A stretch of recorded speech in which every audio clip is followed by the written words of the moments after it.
name's Robin Lambert, I'm 19 years old and living with cerebral palsy, but you guys know me as the T-Rex, and you're watching my T-Rex life. Okay guys, so it's getting to that time where a lot of you are going back to school, back to reality. You're going back to school, you're going back to university, and this led to Marie asking me in one of the comments of my YouTube videos if I could do a video sharing my tips and experiences of going to university as a disabled person for the first time.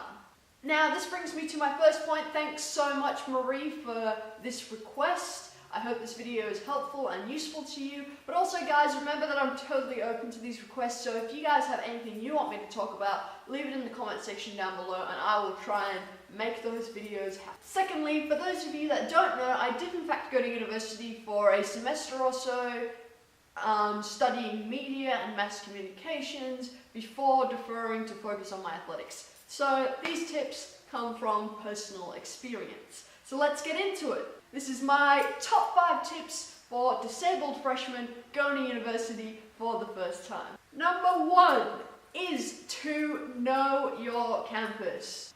And I mean to really know your campus. When I first started uni, I was expecting that because I was doing a media course, that all of my classes would be nicely situated in the arts area of the campus. And boy, was I so wrong. I had classes in the nursing section of the campus because the lecture theatre was bigger. I had classes in the engineering section of the campus because the PowerPoint presentation system was better. I had classes bloody everywhere. And this is why I tell you to know your campus well, because when you design your timetable, you're going to want to try and figure out a way to do it where you can have certain classes on a certain day that are all sort of within a decent distance from each other. You're not going to want to be walking backwards and forwards from all over the campus in one day, because boy will you be tired. And this is something I struggled with a lot in my first couple of weeks of uni, and that was fatigue. I was just walking everywhere and it was tiring. And that's another reason why you're going to really want to know your campus. You're going to want to know about its accessibility. You're going to want to know about which mobility device is going to make it easiest for you to get around, whether it's a wheelchair and it's pretty accessible, or whether you can walk and you're just going to want to find a flatter route rather than walking up a ton of stairs. Or whatever your mobility needs are, you're going to want to see a way in which you can best adapt your life to campus life. With that being said, my second tip is make sure you give yourself plenty of time.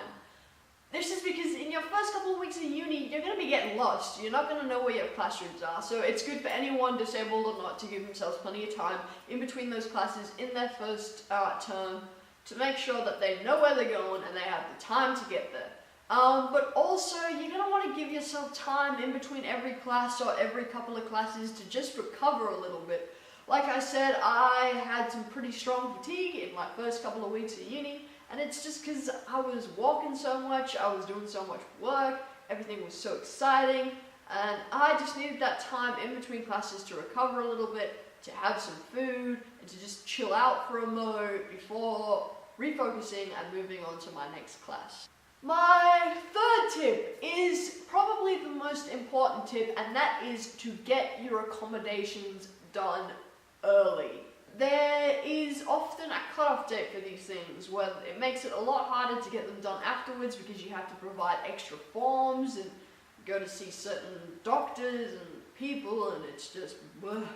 So if you get them done early, it not only means that you're going to be able to start accessing those services earlier, and it's just going to make your life on campus a lot easier from the very beginning, but it's also going to benefit you, so you're not going to have to stress about organizing these things right before exams or for whatever time period you need the accommodation for. And that brings me to my fourth tip, and that is to ask for help. And there's nothing to be ashamed about in this, or nothing to be nervous about.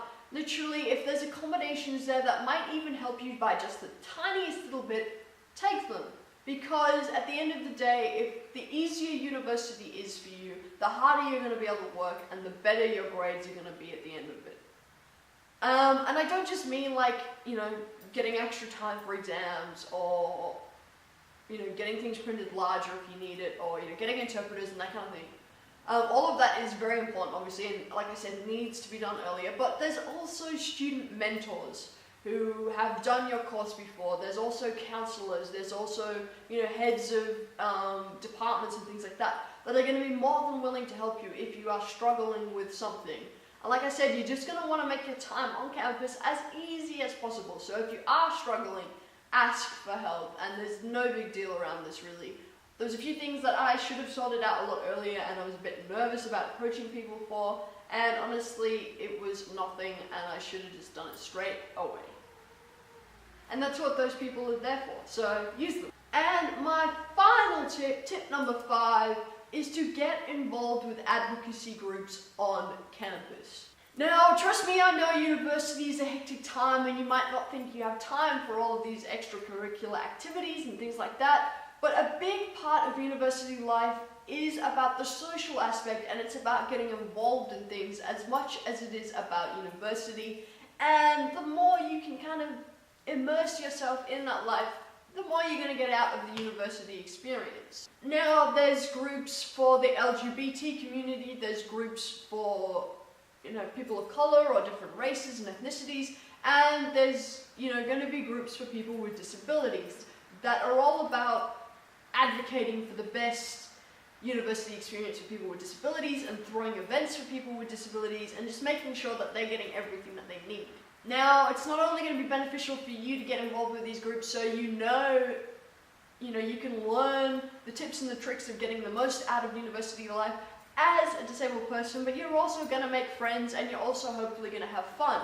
And it also means that if you have a problem at university, you're in the perfect place to voice your concerns and to get something done about it and improve university life, not only for yourself, but for other disabled students. And I think that is awesome. So guys, I hope this video helped you out and gave you some tips, and I realize some of you have already gone back to school. Oh, my bad, I've been a bit sick recently. But like I said guys, let me know your tips in the description down below, and if you've got any videos you'd like me to make or anything you want me to discuss, let me know. But most importantly guys, remember to stay shiny because I love you.